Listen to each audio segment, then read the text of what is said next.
네, 안녕하세요. 킴스랩입니다. 오늘은 이제 비트코인에 대해서 간단한, 진짜 정말 비트코인을 처음 보시는 분들을 대상으로 제가 주변 지인들에게 질문을 좀 받았고, 그것에 대해서 간단한 답변, Q&A 시간을 가지도록 하겠습니다. 그럼 뭐, 일단 간단하게는, 비트코인을 이제 누가 만들었나요? 라는 질문을 왔을 때, 이제 만든 사람은 그냥 사토시 나카모토라는 사람이 만들었습니다. 근데 이 사람이 다들 아시겠지만 밝혀지진 않았습니다. 누군지는. 이름이 이제 좀 일본인스럽다고 해서 일본에서는 실제로 뭐 내가 만든 사람이다라고 나왔던 사람도 있지만 아직 정확하게 밝혀진 것은 없고 저는 개인적으로 개인보다는 한 단체에서 만들지 않았을까라고 생각을 하고 있어요. 그리고 나중에 이제 좀 더 시간이 지나면은 제가 비트코인의 역사에 대해서만 따로 한 편을 좀 찍어보도록 하겠습니다.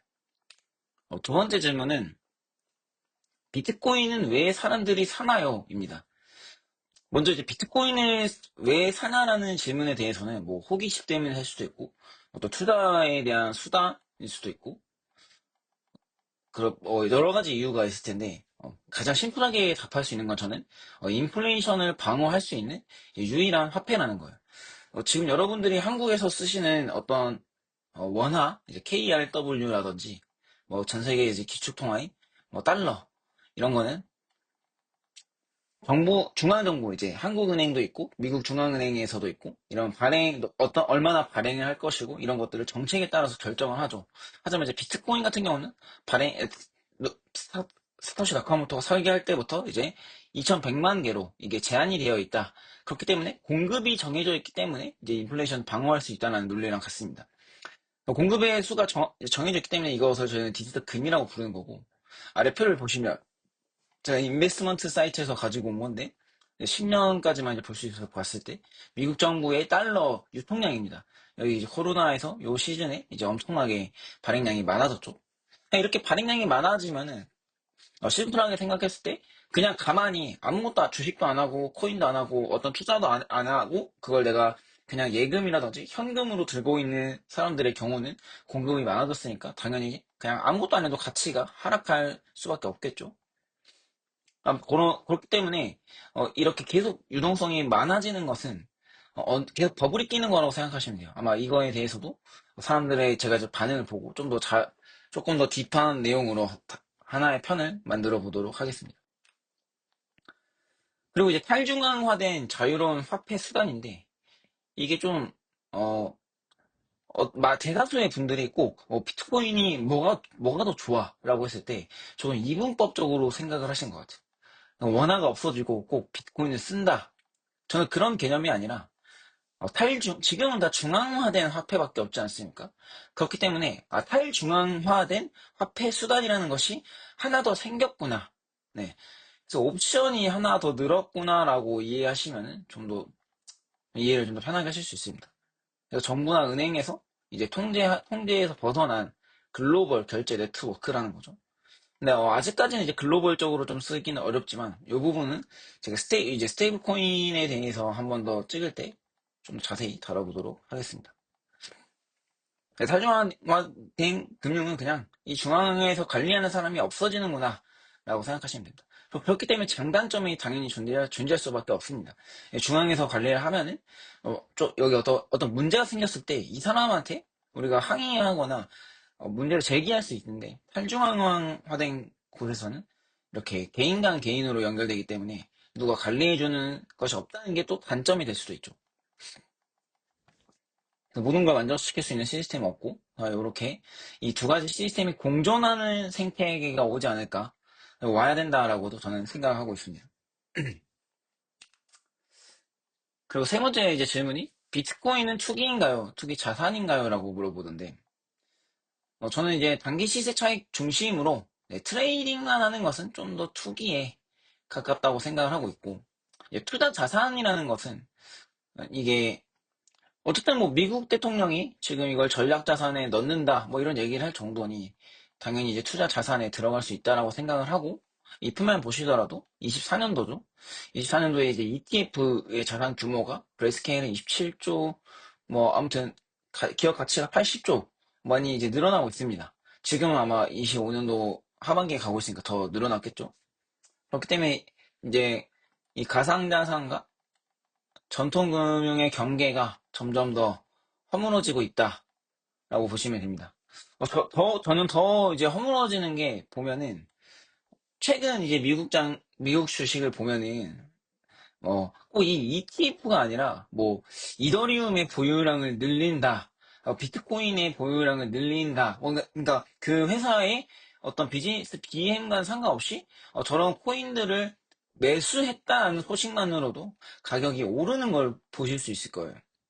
굉장히 좀 재밌는 현상인데, 어, 어쨌든 이제 여기 이 가상자산을 보유함으로써 이 상장되어 있는 상장사의 가격이 오르는 거기 때문에 경기가 좀 허물어진다라고도 저는 볼 수 있고, 그리고 보면은 이제 트론의 창시자 저스틴 선이죠.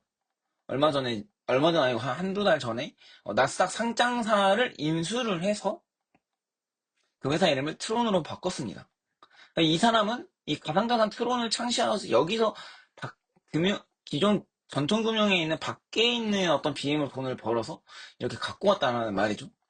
그래서 이런 부분들, 이런 현상들에서 경기가 점점 더 허물어지고 있고.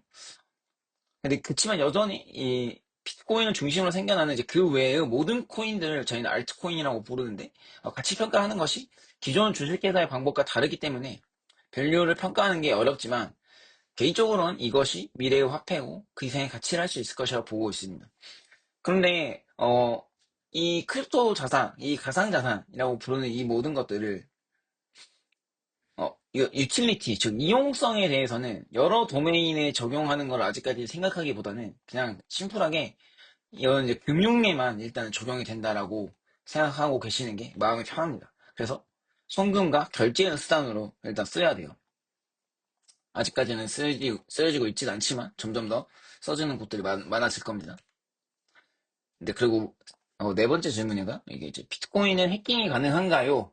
라는 질문에서 기술적 분석으로 먼저 들어가게 되면은 저도 엔지니어 출신은 아니기 때문에 그냥 가볍게 보시면은 이 블록들을 연결시켜져 있기 때문에 저희는 이거를 블록체인이라고 부르는 겁니다.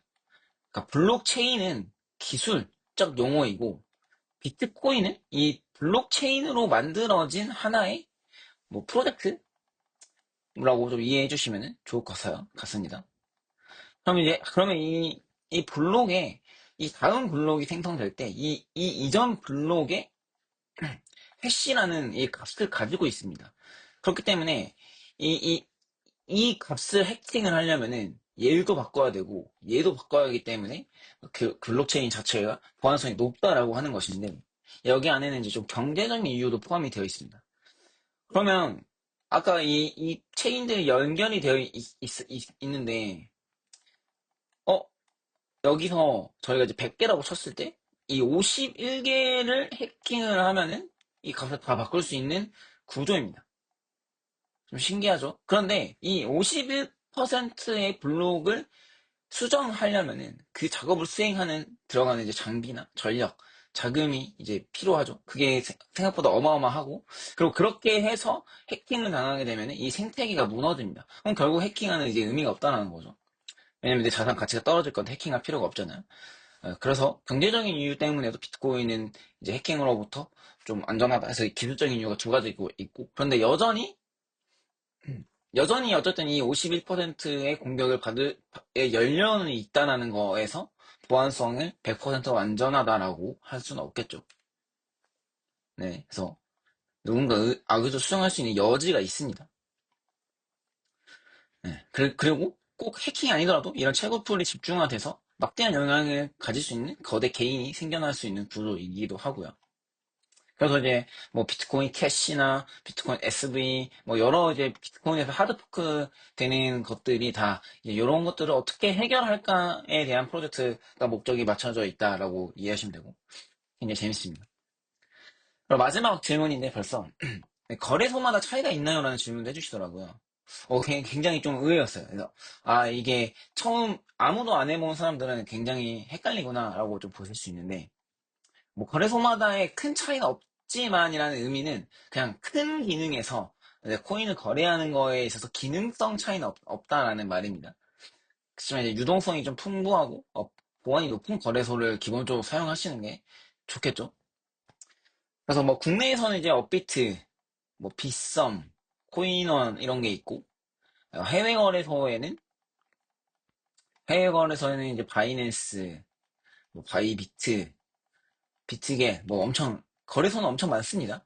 처음 하시는 분들은 해외 거래소를 바로 쓰시기보다는 뭐 업비트나 빗썸을 먼저 국내 거래소를 사용을 해 보시고 이제 여기에 올라가 상장되어 있는 코인의 종류가 당연히 다릅니다. 같은 코인인데 가격이 달라서 혹시 바이낸스에 있는 비트코인 가격과 비트에 있는 비트코인의 가격이 살짝 차이가 있습니다. 근데 그건 이제 환율의 차이라든지 거래소가 가지고 있는 어떤 유동성에 따라서 생겨나. 그래서 저희는 그걸 김치 프리미엄가라고도 부르죠.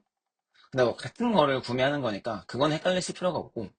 근데 요 차이를 좀 제가 이제 원론적인 얘기를 드렸을 때 어, 거래소에서 비트코인을 매수하는 거는 이 블록체인 시장에서 내 개인 지갑이라는 것이 필요한데, 내 개인 지갑에 넣는 것이 아니라 거래소가 가지고 있는 업비트에서 만들어 놓은 지갑에 제 비트코인이 들어가는 거죠.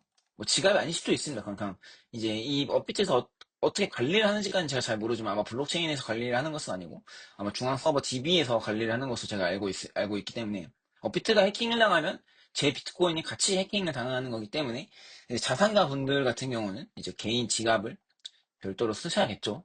근데 뭐 솔직히 뭐 1억 이상은 그렇게 큰 의미가 없다라고 생각을 하고 있고, 예.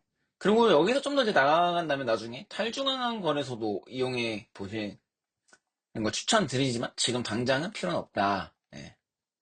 그리고 이제 결국엔 뭐 사람들이 좀 오해하는 게 비트코인에 대해서 추적이 불가능하다 뭐 그렇게 생각하실 수도 있지만 당연히 이제 그냥 내가 그 블록체인 위에 놔두고 뭐 딱히 안 쓰면은 뭐 딱히 추적할 필요는 없지만 결국 우리가 이 현 세계를 살아가려면은 원화가 필요하지 않습니까? 원화가.